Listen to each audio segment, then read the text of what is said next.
In Jesus' name, amen. Glory be to the Father, to the Son, to the Holy Spirit, as it was in the beginning, is now, and ever shall be, world without end. Amen. In the name of the Father, the Son, of the Holy Spirit.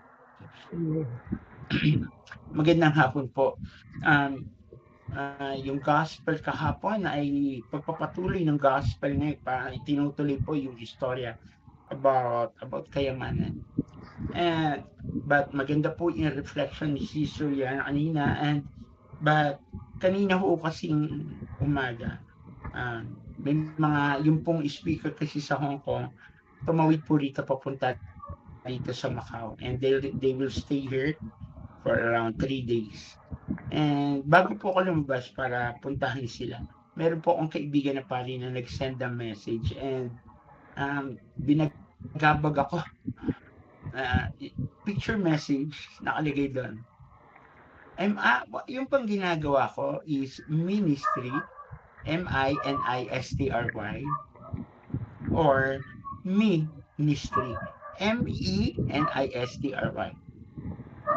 Nagulat ako, tapos nag-message ako, sabi niya, ang ganda namang hamon nito, Father.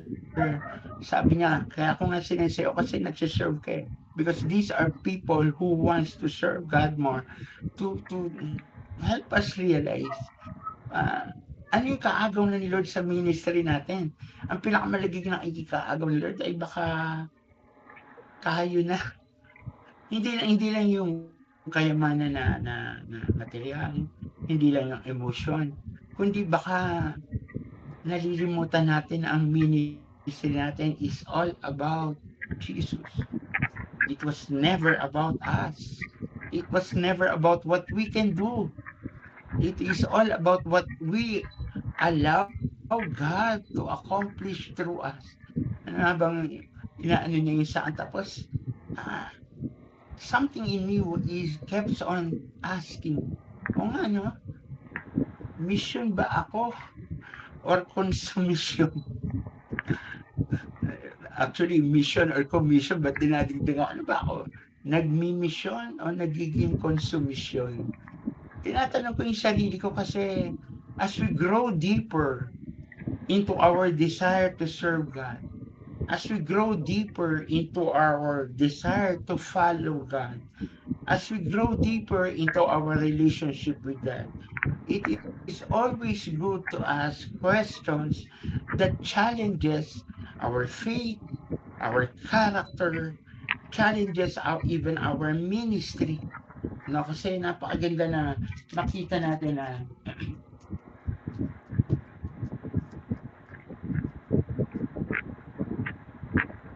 sabi rito sa sinulat ko,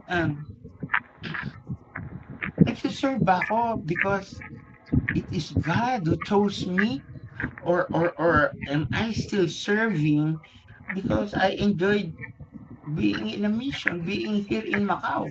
I enjoyed speaking, I enjoy preaching. Is this what I'm doing? Hindi ko sinasabing wag tayo mag-enjoy mag-serve. Benefit yan, reward yan ni Lord. But sometimes it is important not to lose focus that you and me are here serving because we are called, we are chosen. Because even life, hindi siya pinakita na sa atin dun sa gospel kahapon about the rich young man. Christian life is not only avoiding sin. Christian life is about being more like Jesus. Iwan lahat. Pero pag sinabing iwan lahat, hindi lang yung material possessions, hindi lang yung mahalaga, kundi yung mga ugali na nagiging hadlang. And part of that is being self-centered, being, blinded by yung mga benefits of ministry, by the rewards, by the blessings. No? Kasi kailangan makita natin yung katotohanan na without God, we are really nothing. Na lahat na nagagawa natin, it is because of God's grace. It is because of God's love.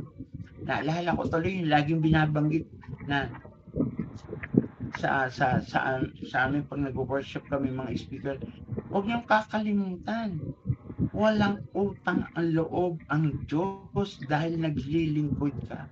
Hindi mo nga puwedeng ipagmalaki na naglilingkod ka. Ang puwede mong gawin, magpasalamat ka dahil nakapaglilingkod ka. Pinakamabuti mong gawin na magpasalamat. This is we serve, we forgive other people, we are generous, we try to be good. It comes from a generous, grateful heart na thankful Lord, nakakagawa akong mabuti. Thankful Lord, may oras ako para makinig. Thank you Lord, nakapagdasal ako. Thank you Lord, nakapakinig ako ng word of God. Thank you Lord, this is simply a respond to God. Kaya nga, ang ganda-ganda ng gospel kahapon, sabi ni Lord dun sa mayaman, ah, gusto mo talagang sumunod sa akin? O sige, iwan mo lahat, ibenta mo lahat, pamigay mo, then sumunod ka sa akin. To go deeper is we realize that nothing else is more valuable than God. Nothing else. Marirealize mo rin that when we love God more, we begin to love others more. When we continue to let the mercy of God flow to us by having a repentant heart, by having a character, Lord, sorry, nagkamali ako. Even yung maliliit, even sungit, Lord, sorry, nagsungit Lord, sorry, may na-offend ako. When we have that consciousness, we begin to become more compassionate to those who are struggling. We begin to minister really a ministry of love, a ministry of imitating Jesus.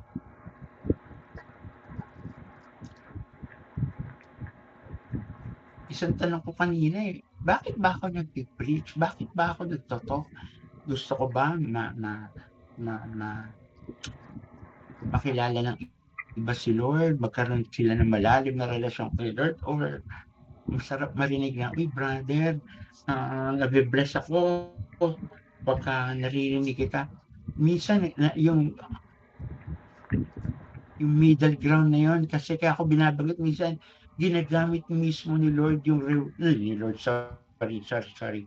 Ginagamit ng demonyo minsan yung joy para, "Oh, tama na, tama, ginagawa mo yan, 'di ba, magaling ka, 'di ba, nabi-bless sila."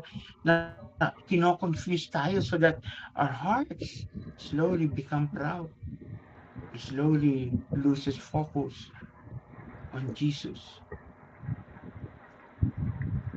loses focus on intimacy with Jesus. Maaari akong active ako sa serve, active ako.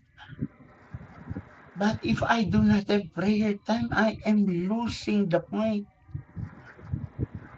God did not call me sa ministry, but God called me to let Him abide in me.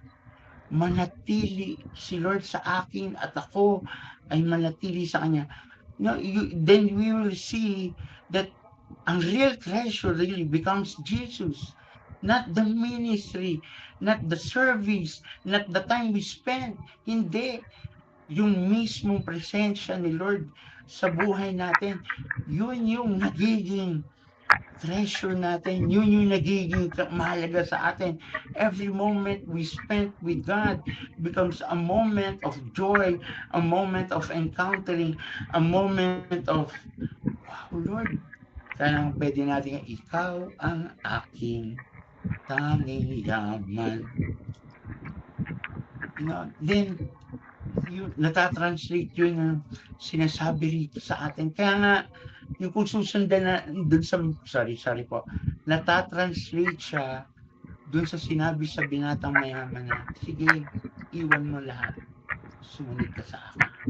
Sinasabi ron sa atin na Sana makita natin maski sa oras ng paglilingkod natin, hindi ito atin, ito ay kay Lord.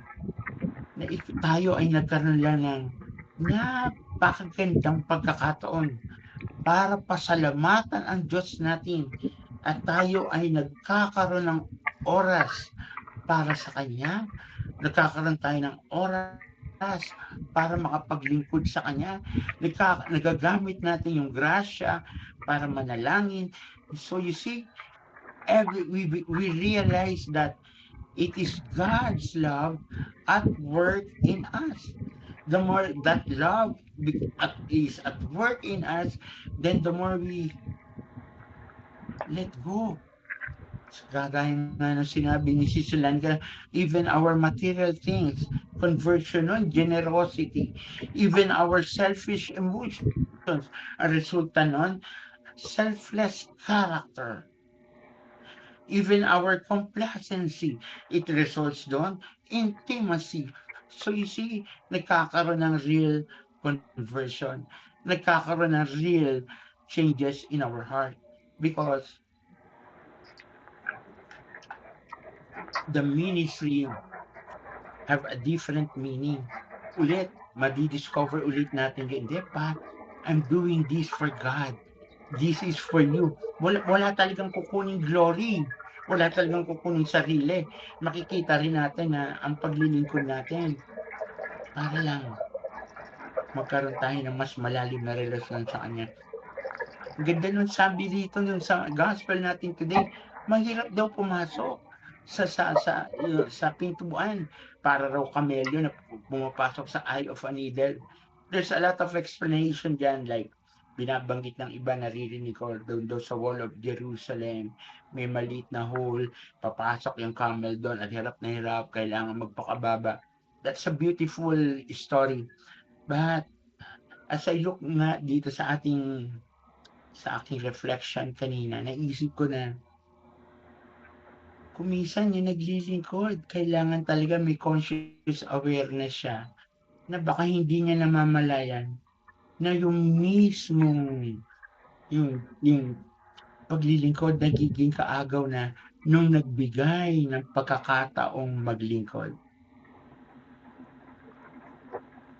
You and me are serving because God gave us the gift of ministry. God gave us the gift of serving Him. This is privilege, and at the same time, this is responsibility, and at the same time, this is response to the glory, to the beautiful, to the immeasurable love of God. Ulitin ko ha, ito ay responsibilidad natin. Ito rin ay obligasyon natin. Pero higit sa lahat, ito ay pagtugon. Kung makikita natin na yung kayamanan ng paglilingkod, kasi ang sentro ng kayamanan ay si Kristo mismo. Kaya pero may struggle eh. And I like that. I like this yung illustration eh. Mahirap pumasok. Eh talagang may struggle.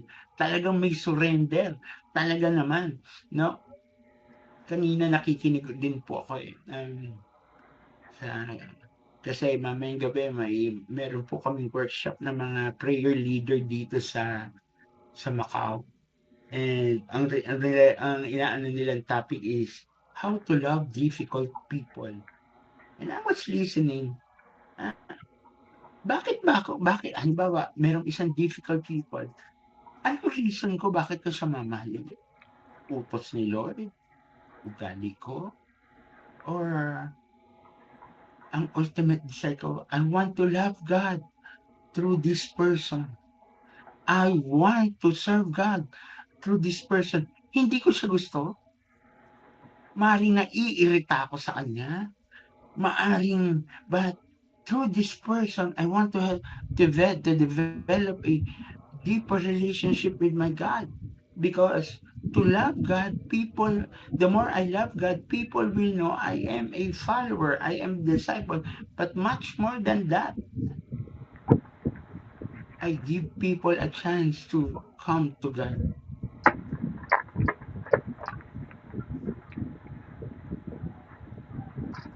makikita natin na minsan, kasi po, pasensya na po kayo for the past few days, mga tao, brother, sakto pumunta ka rito sa Macau, sakto kasi yung mga sinishare mo sa aaminin ko nag-e-enjoy ako, eh.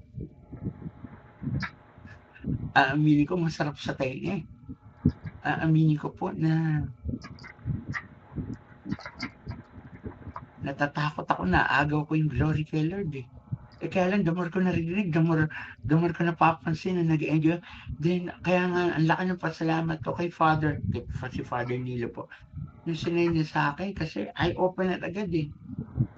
When your relationship with God becomes focused on God, si Lord mismo ang kikilos, "Teka muna anak, palayo yan sa akin. Teka muna anak, hindi mo na napapansin yung kilos mo. Teka muna anak, hindi nagiging komportable ka, maski sa biro, maski sa pakikitungo."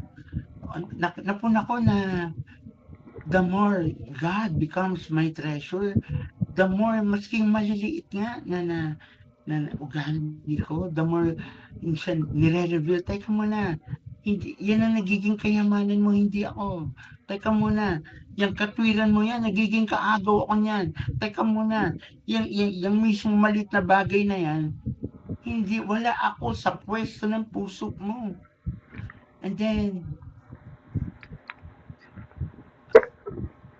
babalik tayo sa basic. Ano yung basic? A desire to love God more. Sabi, maski yung tanong dito ni Peter, "Lord, iniwan na namin lahat." Ano yun, Lord? Iniwan na namin lahat, eh. Basahin po natin. Sino pa maliligtas? Eh, pagkatapos namin, ang sagot ni Lord, eh, "Hindi mo kasi trabaho yan.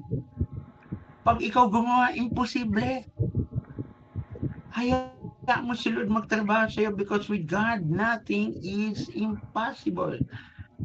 Kanina nang tinitignan ko yan, minsan, "Lord, hirap na hirap ako magpatawad. Lord, hirap na hirap ako magpasensya. Lord, napapagod na ako mag-serve. Lord, ang dami kong iniisip. Lord, ang dami kong dapat gawin." Ano, simple lang sabi ni Lord, "Kasi ikaw, pinipilit mong gawin lahat, eh. Ang trabaho mo lang, umupo, makinig, at immerse yourself in the presence of God. Then the grace that God will provide, the wisdom that God will provide, it will be at work in us." Well, of course, kailangan din natin makipag-cooperate. Hindi naman porke binigyan tayo, wala ng cooperation. Of course, may cooperation. Kanina nga, yung kausap ko, sabi niya, totoo naman yung sinabi niya, ang hirap naman pala. Ang dami, sabi ko, talaga, kaya ang lakas lang natin, hindi galing sa paglilingkod, kundi doon sa pagsuko, sa paglapit kay Lord. Lord, marami pa akong dapat maintindihan, marami pa akong dapat baguhin, marami pa tayong dapat trabahuin. And then ministry becomes more meaningful. Then ministry becomes Jesus. Kakanta po ako, ah. Sabi ng kanta, "Jesus, I believe in you. Jesus, I belong to you. You're the reason that I live." Sinasabi ng kanta, naniniwala ako, kaya para lang ako sa'yo. Walang kapalit. May reward o wala. Sabi nga nung isang ni Brother D, sabi, yung kanta ng Katoliko, kakanta ulit ako, na walang hinihintay mula sa'yo. Di ba, wow, yung paglilingkod natin becomes so pure. Hindi treasure yung paglilingkod, kundi treasure yung pinaglilingkuran. Hindi, the joy does not only come from the ministry, but the treasure, the joy comes from God who gave us this ministry.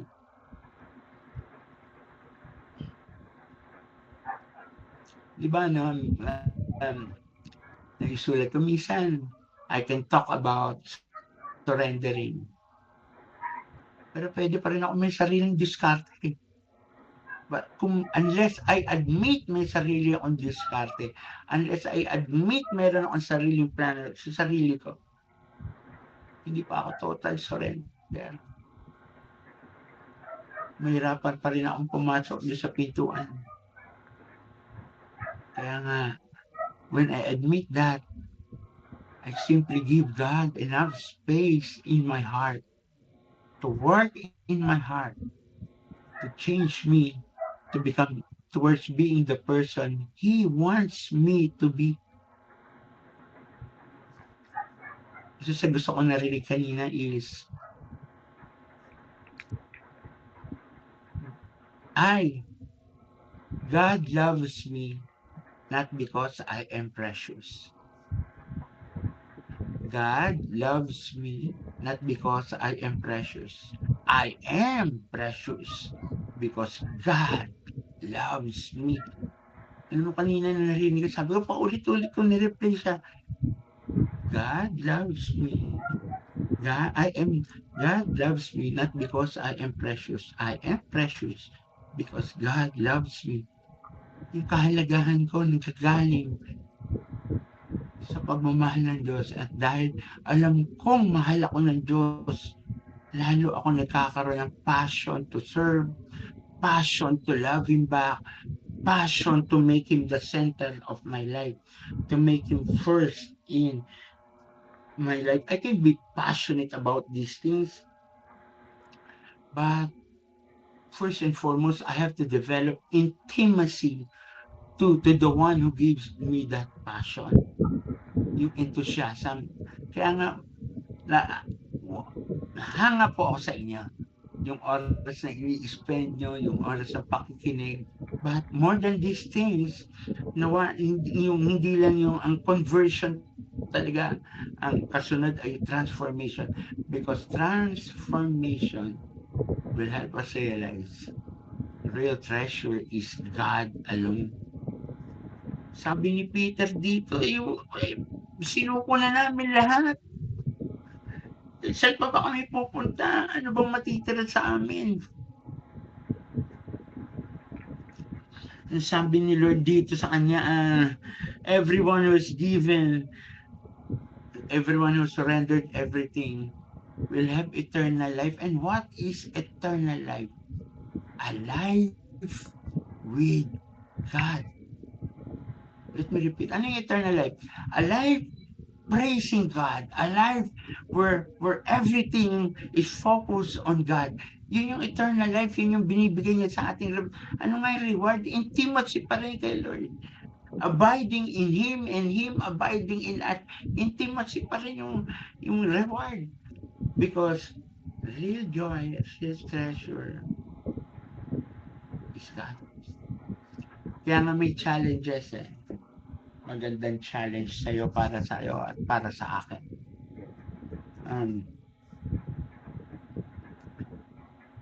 Minsan no, meron nag-invite sa akin. Hindi ko rin sa isang lugar, sa isang, may chapter po ang Love Lock sa isang lugar. At may nag-invite sa akin doon na mag-asawa. Well, lalagyan ko ng ganun. Nagsiserve sila pareho sa simbahan. Nagsiserve sila sa Love Flock. Problema nila, hindi na po ito mga bata. Nasa 50s sila. The last time I had this conversation with them, mga around 50s na sila pareho. Yung babae, hiwalay sa kanyang asawa at yung asawa niya meron ng ibang family. Si lalaki, hiwalay rin sa kanyang asawa at meron din ibang family. Si babae, annulled na yung kasal, si lalaki na lang hindi. One day, nagkaroon ng marriage encounter and they asked yung pare if they can attend. At ang sabi ng pare, since matagal na kayong nagsasama, and the promise that you will make things right before God, sige, papayagan ko kayong umattend.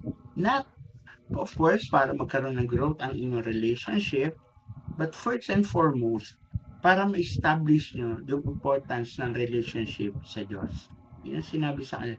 Ang sabi nila, we promise po, promise, ayusin namin yung relasyon namin. Sabi nila, ako po uuwi, magpapaanal ako para maayos ko yung buhay ko. Then, after a while, dumating po ako doon sa lugar. At inimbita nila ako sa bahay nila. Ang sabi nila, ni sister, babae, kinuwento niya yung istorya. Then, tinanong ko sila, ano pong nangyari na doon sa pinangako niyo? Sabi niya, umuwi yung si brother, problema hindi niya naayos. Ayaw daw pumayag ng ex-wife or what, for some reasons. Sabi ko, anong plano niyo po ngayon? Sabi niya, wala, status ko. Ano pong status ko? Tuloy, magkasama kami. Sabi ko sa kanya, parang may problema po. Sabi niya, bakit? Anong problema? Kasi nangako po kayo na ayusin niyo. Yung gagawin niyo po, hindi po pag-aayos status ko. Sabi ko, ang hirap naman po, di ba, na yung binigay po sa inyong pagkakataon is pagkakataon na hindi lang para maging maayos yung relationship nyo, kundi sinabi sa inyo, maging maayos yung relationship na sa Diyos. At higit sa lahat, para maging malinis yung ating uri ng buhay. Ang sabi niya, wala kami magawa kasi hindi nga naayos Sabi ko sa kanya, paano kung nagdarasal kayo, tanongin kayo ni Lord? Ano yung tatanong? Kaya mo bang iwan si brother para sa akin?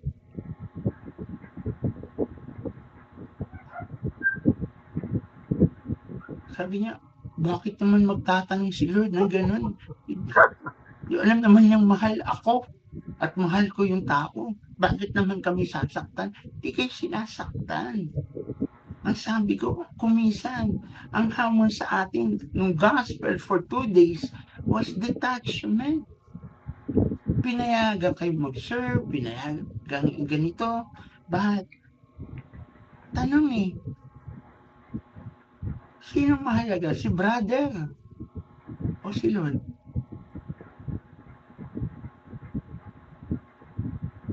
Kanina pinag-uusapan ko yung ministry natin. Di ba masarap din tanungin? Sino mahalaga?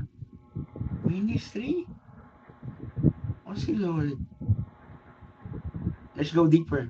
May kagalit ka ba? Merong hindi napapatawad? Anong mahalaga? Yung galit mo? O si Lord? The gospel is challenging us. Sabi ni Peter, Lord, kanino kami pupunta?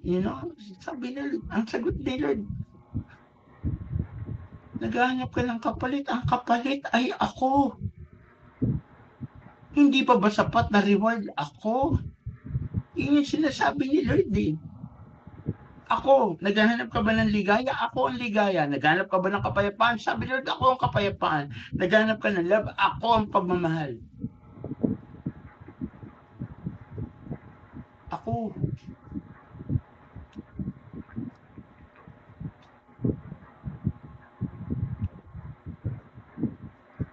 Nung parang naalala ko talaga yung binatong bayan. Kasi hindi makasalita si Sir. Tapos binanggit ko sa kanya. O sana po dumating panahon talaga na kailangan mong mamili. Kasi baka ang piliin mo si Lord tapos sisingin mo si Lord dahil nasaktan ka. Parang ang daya ni Lord.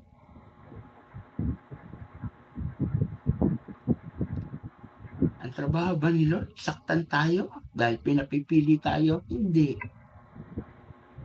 Ang trabaho ni Lord, ayusin yung buhay natin. Ang trabaho ni Lord, palayain tayo. Ang trabaho ni Lord, malaman ko,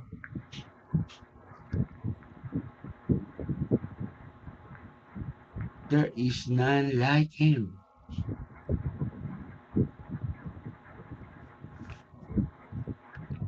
Kulang ba sa pansin si Lord? Hindi po.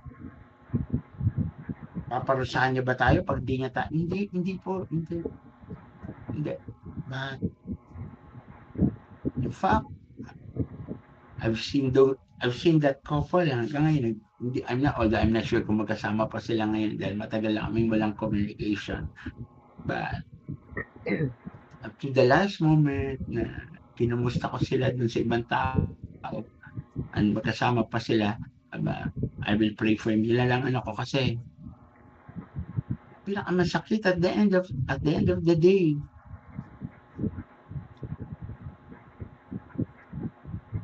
yung mismong hawak niyang pinaniniwalaan niyang pagmamahal niya sa taong yun o yung taong yun sa kanya will prevent them to experience in fullest the love of God. Marami kasi sa tinatanong ni Lord, pag tinanong tayo ni Lord, kung mahalaga ba yun, hindi para makipag-agawan, kundi para maka-experience tayo ng tunay na kalayaan, tunay na buhay. Ang ganda ng paalala.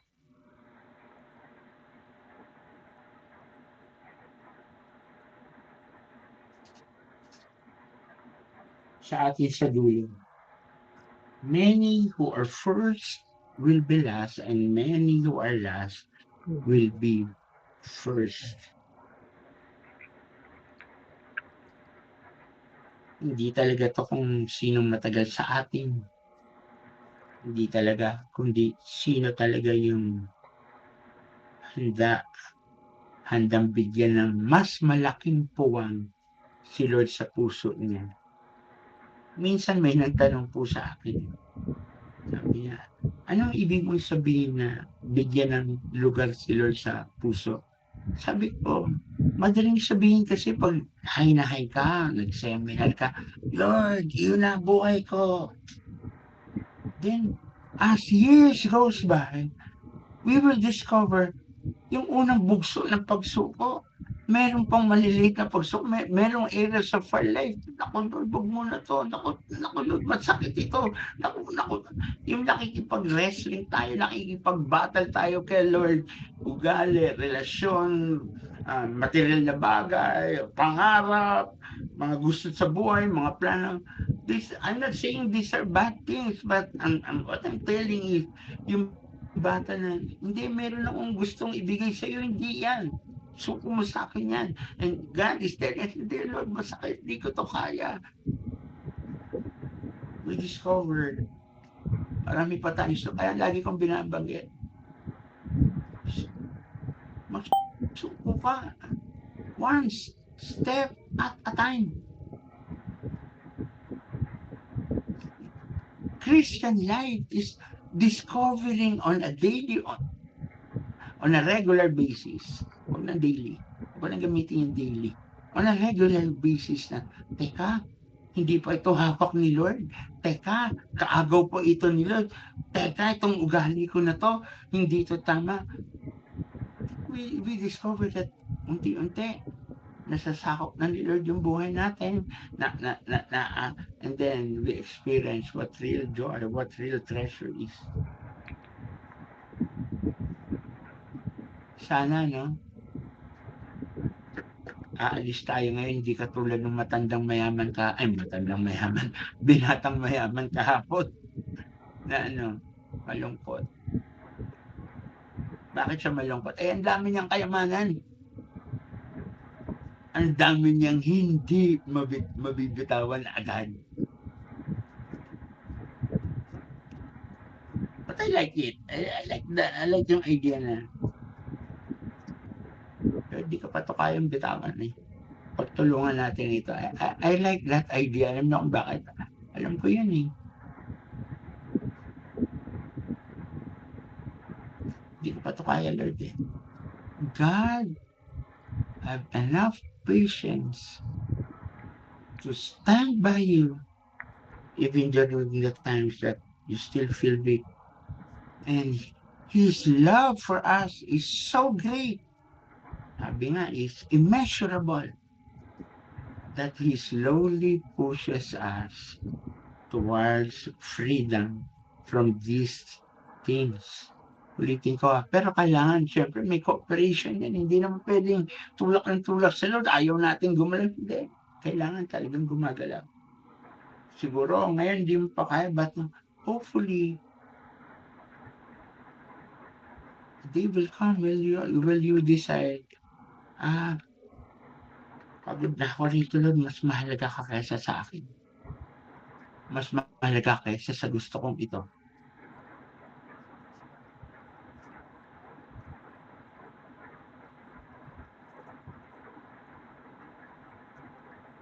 Jesus loves you.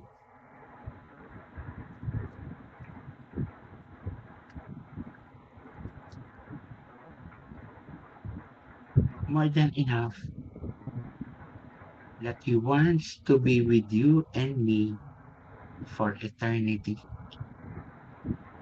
Ayaw ni Lord ma-enjoy natin siya sa paglilingkod natin. Ha? Gusto niya mag-enjoy ka. Gusto niya maging happy ka. Gusto niya maging fulfill ka. Gusto niya ma-experience natin siya. Pero let us also remember, lahat ng yun ay patikim lang. Parang taste test.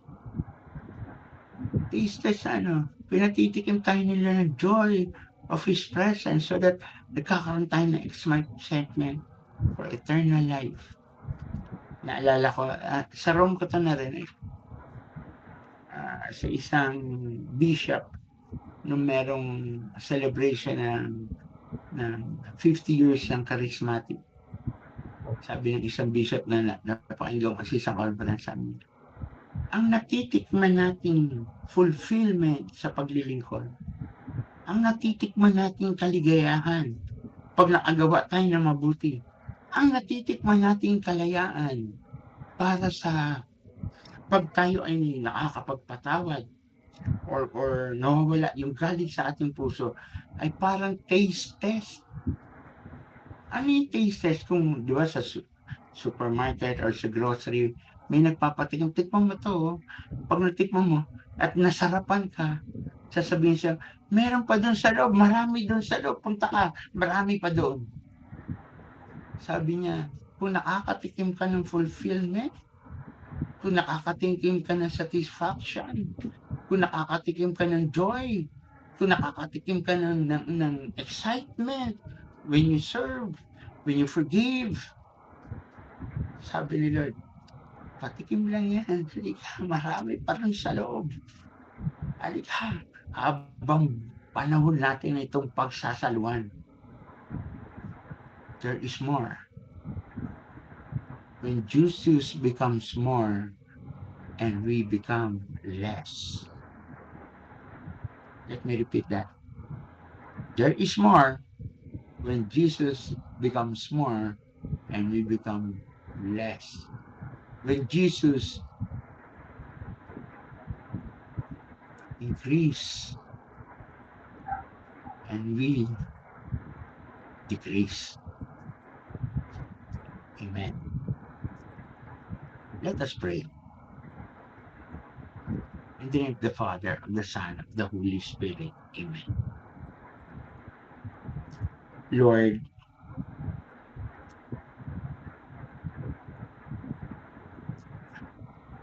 give us an awareness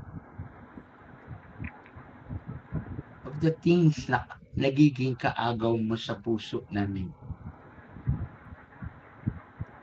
Pakita mo naman kung ang ministry namin ay nakatuon sa amin at hindi sa iyo. Ipakita mo naman kung as leaders, we still have that enthusiasm, that excitement to lead people to you.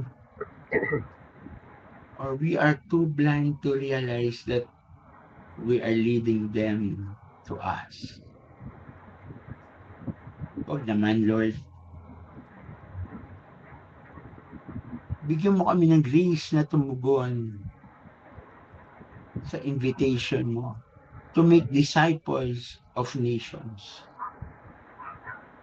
Bigyan mo kami, Lord, ng desire to, to, to have that intimacy with you to the point na pwede talaga namin sabihin yung sinasabi palagi, pinapaalala sa amin ni St. Paul. It is no longer I who lives, but Jesus who lives in me.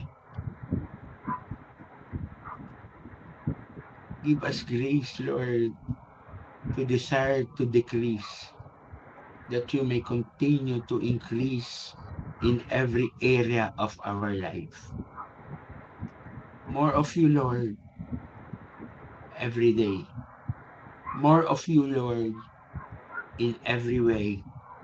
More of you, Lord, everywhere we are. And yes, there will be less of us, less less pride, less selfishness.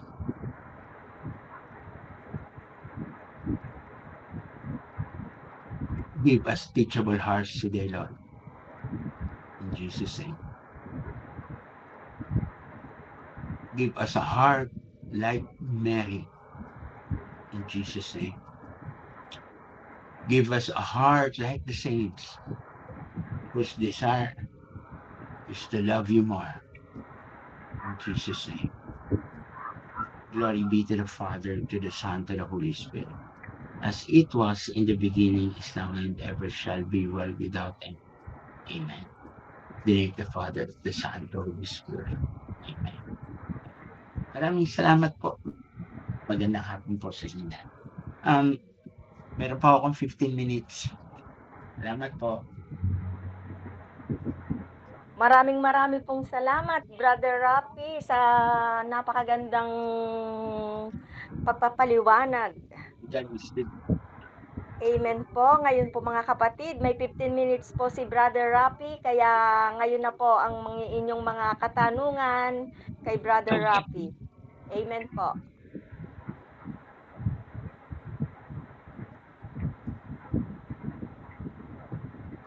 Mga kapatid, Ako po, pwede magtanong, Brother Rafi. okay po, Pwede po. Sister Liana. Tanong ko lang po, pwede po bang ma-experience ang eternal life dito po sa ating mundo o sa lupa ng katulad po natin?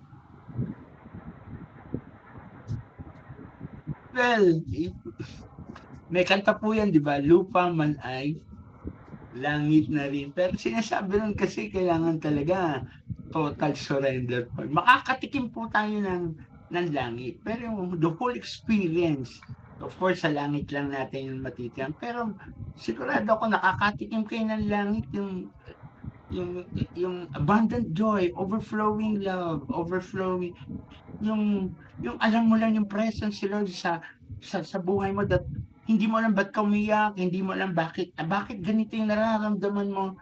That is a taste of heaven. But of course, heaven, patikim nga po eh. Whatever we experience is pinatitikim ni Lord para makita natin, ito yung naghihintay sa'yo. Ito yung nagsasacrifice ka or sabihin natin may struggle tayo to follow, to be humble, to have a more conscious and deeper relationship with God. Kaya may sacrifice po yan eh. Pero nakikita natin, Lord, yung bang, ang sarap naman kung nasabi mo, Lord, ang sarap naman mag-serve sa'yo. Lord, ang saya naman mag-serve sa'yo. Nakakatikim ka. Yung worship na-uplift yung spirit mo. Those are experiences of heaven. But we cannot fully taste heaven. Ika nga, yung buong experience, hanggang buhay tayo because there is still suffering here. Hindi pa tayo, ika nga, sa, if I'm not mistaken, sa theological triumphant church, tayo ay militant church, lumalaban pa tayo rito eh. But, makakatikim-tikim na tayo. Kasi sigurado ko po, kaya tayo nananatili rito naglilingkod kasi nakakatikim tayo ng langit. Amen po. Thank you po, nakaka-inspire po talaga ito. Thank you po. Thank you po. Amen po. Marami pong salamat, Sister Liana. Sino pa po mga kapatid? Tanong po kay Brother Rap.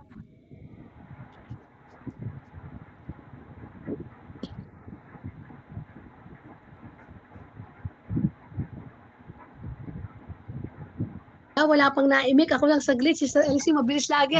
Mabilis lagi, Brother Rafi.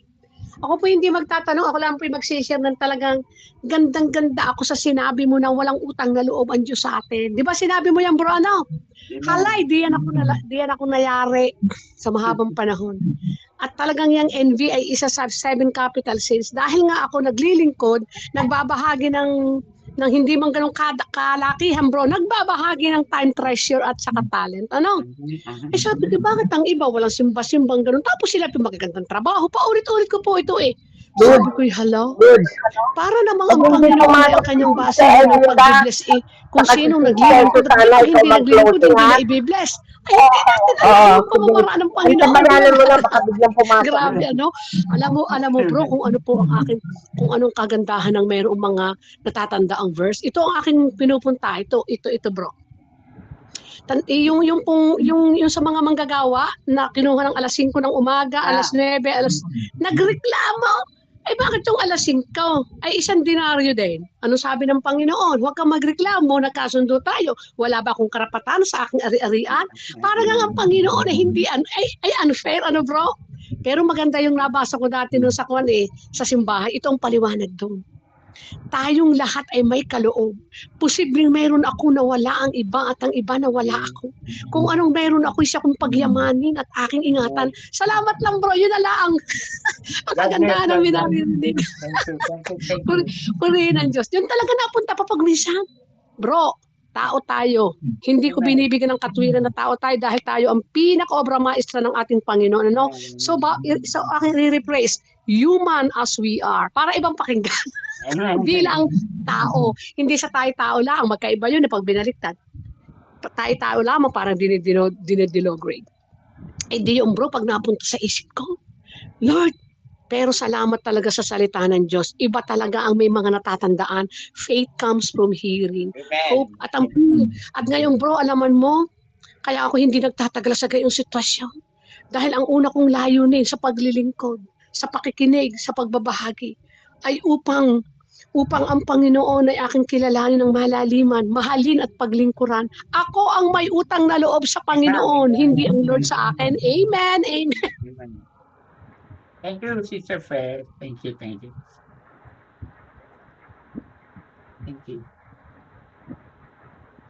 Salamat po, Sister Fel, sa napakagandang sagot. Amen po.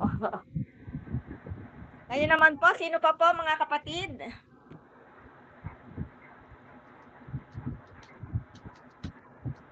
Hindi pa pong pahaba, Brother Rafi, dahil po ako, alam mo yung akin, yung naiinip ga po ako sa gayong parte. 10 taon akong nagdadasal, Lord, dagdagan mo po naman ang aking kilo. Ang iba, taba, nagre-reduce, tapos ako kulang. Ganyan ba bro? Eh pag sinabi, bakit ka payat? Hala, nakaka-nervyos ako dahil dati nung namahit ako, hyperthyroid. Hala, baka ako may iba na uling sakit. Baka may nakatagong sakit. Nako, Diyos ko po, kakabagat ng utak. Sabi ko, Mama Mia, salamat at nakapagod sa... Yan po'y tunay na buhay. At ako po ay talagang totoo nga yung mga sinasabi. At hindi naman tayo pwede maglubi dito ng kasinungalingan. Brother Rapi, di ba? Saan naman may 2 o 3 na nagkakatipo na roon akong kasama nila. Sabi sa Matthew chapter 18 verse 20. Salamat bro. Thank you po. Thank you. Salamat po, Sister Fel. Sino pa po mga kapatid?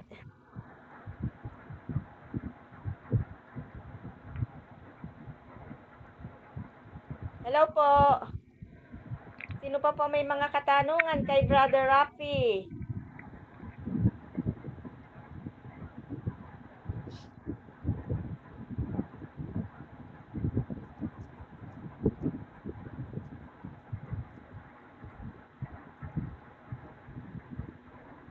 May nakikinig ka kaya? I'm hoping naman may nakikinig. Baka kaya hindi nasagot, hindi nakikinig. Pero alam mo naman, Brother Rafi, kami sa abroad ako, minsan hindi masyado rin focus, lalo pag may nagwo-work. Kagaya ko, ako'y pinupulong ng 2 kong kapatid din dahil kami nakabakasyon. May mga pagkakataon din naalala yun sa cellphone pag may pinagpupulungan. Salamat po. Thank you.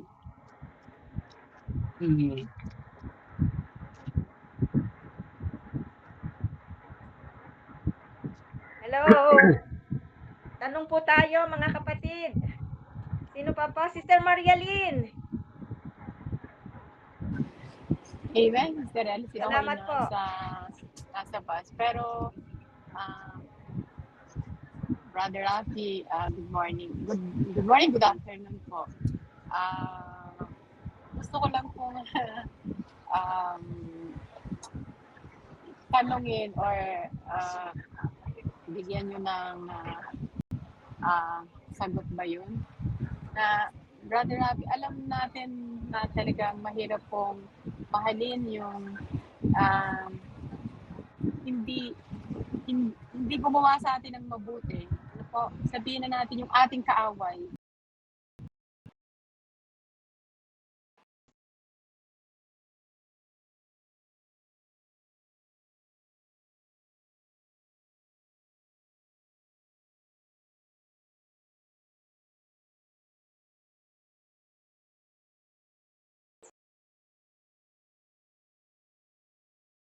Binabago yung aking puso, isip.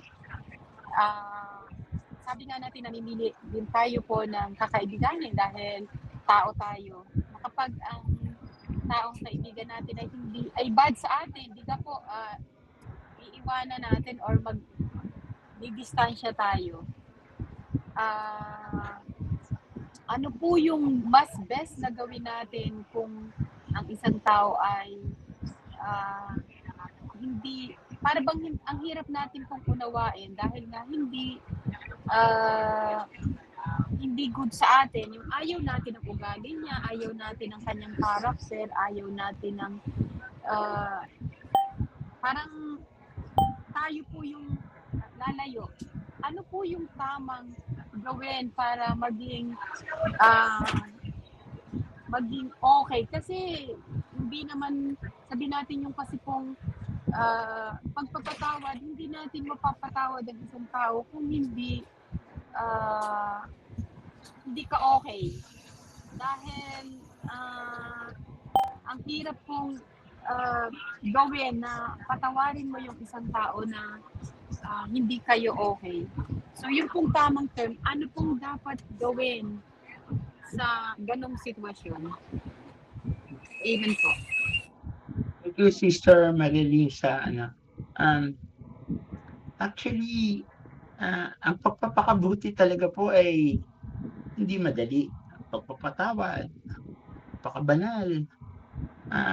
Sa kwentuhan po, sa sharing, parang napakadali, pero lahat tayo dumadaan sa isang sitwasyon na nag-i-struggle. Number one po is mahalaga talaga, we need to pray for each other because we fight different battles. We fight different wars. No, may mga battles tayo kasi maganda kanina narinig ko sa dasal. Hindi kami nagkikita-kita lang, nagkakarinigan lang kami. So ibig sabihin, very limited din yung kung ano man lang yung na-share dito, doon lang tayo nagkakakilanlan. Thank you, Sister Marilyn, for yung honesty ng sharing that. Hindi ko talaga madali, kaya I strongly talaga encourage each one never to forget to pray for each other. Nandun po tayo kukuha ng strength eh. And of course, the process always begins with the decision, Sister Marilyn. Lord, hindi ko to kayang patawarin, pero gusto ko siyang patawarin. Kasi gusto kitang mahalin sa pamamagitan niya. Pero Lord, sa sitwasyon ko ngayon, sugatan ako, nahihirapan ako, pero Lord, gusto kong matutunan siyang mahalin, gusto ko siyang matutunan tanggapin. Maaring eventually you will set certain boundaries because, as humans, human as we are, we set certain boundaries, but yung boundaries natin should not limit us to be kind, to be merciful, to do good works towards that person. Ano ko po talaga strong is, first, we should pray for each other. Second, we should pray, Lord, tulungan mo po ako dito. Hindi ko to kayang laban na to. We can never do this alone. Tanggapin na po natin yan. Nanghihiram lang tayo ng kabutihan sa Diyos. Nanghihiram lang tayo ng kabanalan. Nanghihiram lang tayo ng ng grace ng pagpapatawad. So, the harder it becomes, basta it always begins talaga sa first step, that is, Lord, tulungan mo akong magkaroon ng desire patawarin siya. At doon nagsisimula yan, eh, then unti-unti na yan mag-grow yung love. Sabi nga kanina nung napakinggan ko, kakanta po, sabi niya, may kanta pinakinggan ko rin kanina, si Nat King Cole, "When I fall in love, it will be forever." Bakit fall in love? Kaya pala may fall out of love. Tama, no? Pag na-fall in ka, di may fall out. Ang dasal is, help me to grow in love. Mag-asawa, anak, magkaibigan, yung mga, siguro pati yung tulad na hindi hirapan tayong patawarin, help me to grow in love. Not only to fall in love, but to grow in character. Thank you, Sister Marilyn, for sharing that to us. Parang it helps us to realize hindi natin kayang mag-isa ang laban. Kailangan natin ang isa't isa to pray for each other as we pray for ourselves. We all face our own battles, so we need to pray for each other. Thank you ulit, Sister Marilyn. God bless you, and I will pray for you. Thank you, Brother Rafi. Pero gusto ko lang po, Brother Rafi, tungtungan.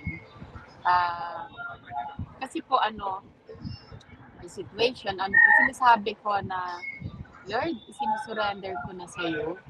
Parang sawa na ako, pagod na ako. Kasi darating naman at dumarating po sa atin talaga yung time na yun na mapapagod din tayo dahil siyempre, tao po tayo. Brother Happy, yung pong sabi ko, isinurrender ko na, but parang bumabalik-balik lagi. Parang gusto ko po talagang i-give up dahil ang gusto ko yung maging maluwag sa dibdib ko dahil sabi ko parang sabihin na natin mas una akong mamamatay, Brother Happy, kaysa sa kanya. Parang gano'n, Pero andun po palagi yung, Lord, bakit sinurrender ko na, tapos laging andun pa rin yung guilty na gusto ko rin namang unawaan yung sarili ko, gusto ko siyang maunawaan, gusto kong ibigay sa iyo yung pain na nararamdaman ko dahil hindi ko na kaya, para pong ganon. Dahil po, Brother Happy, nangyari din po sa akin with my best friend, sabihin na natin, siya po yung napangasawa ng boyfriend ko, ng ex-boyfriend ko. So, siguro mga po din yun, mga 15 years, na hindi po kami nakikibuan, nakikita man po kami, so hindi po kami nag-iinitan ng dati kong best friend. So hanggang minsan po na syempre nagkaroon na kami ng family, ito po parang i-share ko kay Sister Fern na lagi po siya napapanaginipan yung ex ko. Pero hindi ko naman po siya iniisip, Brother Ravi. Basta napapanaginipan ko lang at lagi siya yung napapanaginipan ko. Nandun po yung conscience na bakit siya yung napapanaginipan ko. At one time na ako po ay nag-confess at nasabi ko po doon sa pari na kaibigan din po namin. Pero nung sinabi po niya sa akin, Brother Rafi, na etong oras na to, paglabas mo dito sa confess room, ay puntahan mo siya, yung kaibigan mo, yung best friend mo yan, mag-sorry ka sa kanya. Pero Brother Rafi, dala ko po ay nag-demand pa sa kanya na nagsabi pa rin po ako na, Father, hindi naman po ako yung may kasalanan. Bakit ako po yung kailangan mag-sorry sa kanya? Hindi, wala po akong ginawa sa kanila. Pero ang gusto ko lang po ay yung maalis ko yung maalis. Dahil para pong sobrang bigat na yung gabi-gabi na lang mapapanaginipan mo siya kahit hindi mo po iniisip. And that time na hindi ko po talaga nagawa, Brother Rapi, nung oras na yun, hindi ko po talaga ganawa. Ako po ay nag-isip din. Inisip ko po yung aking, at inano ko po yung aking conscience. Kung kaya ko talaga na magpakumbaba sa aking kaibigan, na best friend ko na siya yung nakakaalam ng lahat, tapos ginano niya ako. So masakit po sa akin, ano. At hindi ko po naman sinabi sa sarili ko na pinatawad ko na dahil talagang how long years na talagang ganun po yung sitwasyon sa akin. Kung hindi man mabigat sa kanya, mabigat sa akin na yung panaginip is always nandoon po. At yun ang gusto kong mawala. Gusto kong, dahil kinalimutan ko na naman yung aking ex, gusto ko pong mawala na hindi ko siya napapanaginipan. At yun nga po,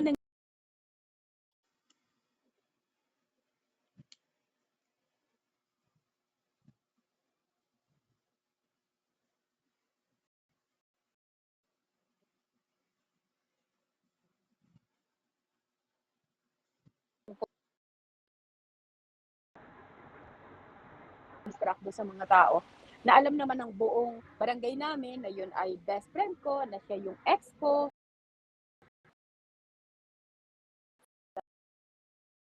Lang po ako na konti na lang kami para makausap ko siya. At the point talaga nag-usap kami at doon pa lang po siya nag-sorry in that time na hindi niya, wala siyang lakas ng loob para ako ay kausapin, humingi sa akin ng sorry dahil alam niya yung sitwasyon namin, alam niya yung pagiging siguro best friend namin, ano. At doon ko po napatunayan sa sarili ko na ako po ay nakapagpatawad dahil nung sumunod po ng mga araw, akin pong pinakiramdaman yung sarili ko na hindi ko na po siya napapaniginipan. Sabi ko, ganun pala na kahit hindi mo kasalanan kung ikaw ay nagpakumbaba, ay pwede talagang ibigay sa iyo yung grasya. Ano? Amen. Yung mga tao na nasa paligid ko is, hindi ko naman sinabing humanga sa akin. Nagulat lang po sila na ako pa yung daw na may lakas ng loob na humingi ng sorry dun sa aking kaibigan. Pero sabi ko na lang sa kanila, sabi ko yun ay grasya ng Panginoon sa akin. Dahil siguro yung sa haba po ng panahon na gano'n yung sitwasyon na palagi ko nga siyang napapanaginipan, ayun yung gusto kong alisin sa aking isip, sa aking puso, sa aking pagkatao na ayoko nang nandoon pa kasi parehas na kaming may family. So gumaan po yung loob ko. Pero ito nga po yung sinasabi ko sa inyo na hindi pala ganun din mabilis makapagpatawad sa isang tao kung wala talaga pa yung grasya. Dahil naranasan ko yung grasya ng Panginoon nung ako'y makapagpatawad sa best friend ko. Pero in that time po, meron po talaga pala na bibigyan ka ng time kung kailan yung grasya na bibigyan sa loob sa iyo. Brother Happy, yun po. Napashare po ako sa aking karanasan. Amen po. Thank you, sis. Thank you. Some wounds inflicted at saan yung pain na in-inflict sa atin. It caused deep wounds. Kaya nga mas mahirap magpatawad, mas mahirap lumaya, naririnig mo na yung advice, parang nag-struggle ka pa, tulad ng kwento mo si Sister Marilyn.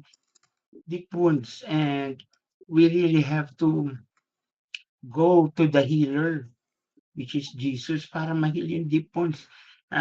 Maganda yung sinabi mo, dasal, hindi ka nagsawa until nagkaroon ka ng courage.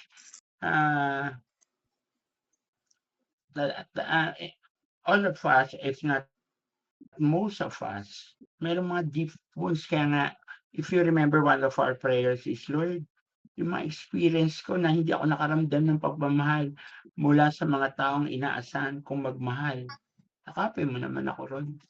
Isa sa mga dasal natin yun kasi yung embrace ni God doon sa moment that na nakaramdam tayo ng matinding pain, ng malalim na sugat, is what will heal us. Only the love of God can bring us true healing and true freedom from those deep wounds. Thank you po, Sister Marilyn, for entrusting us with your story. God bless you po. Thank you po. Amen. Thank you rin po. Talaga pong, ito po ay matagal ko din talagang dinala sa aking pagkatao na lang po. Talagang pagkatao. Ako po talaga hindi unay nasaktan. Pero, ganun pala po. Pagka ibigay yung grasya na At ngayon po ay, sorry po.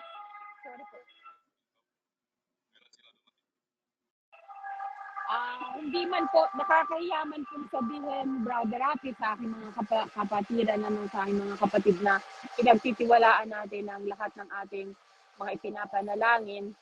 Siya po ang lumapit sa akin bilang kinuha kong isang naghawak ng binyag doon sa bunso nilang anak. Ako po ay nagulat at talaga pong hindi ko din po ina-expect. Pero ang sabi ko na lang po sa kanya ay kung ano yun nung kami, ay hindi ko na siya pwedeng ibalik bilang kami ay mag-best friend. Pero as second mother po nung kanilang anak, ay tinanggap ko po, Brother Rafi. So yun po yung aking history ng love life ko. Amen po. Salamat mga kapatid. Thank you po. Salamat, Sister Marilyn. Maraming salamat po sa inyo lahat. Pagpalain po kayong Diyos. Let us always remember, we need to pray for each other. Kailangan ko na pong magpaalam. God bless you all po. Salamat po ulit. God bless. Salamat po ulit, Brother Rafi. Till next time. Thank you po. God bless, bless po. Paalam niyo po. Salamat Thank you po. Salamat Thank you. po. God bless po, Brother Rafi. Salamat po, Brother Rafi, Thank Sister you po. Maria Thank Ling, you. Sister Pel. Salamat po, Brother Rafi. God bless po. Sister Pel, wala pa po si Sister, pwede pong kayo mag-closing? Wala si Sister Erlinda. Ako nasa daan eh. Sister Ludina po. Sinabihan ko na Autobus po. ako, sis. Sino kayang pwede? Sister Ako Ludina po'y po. nasa labas na rin. Sister Ludina po.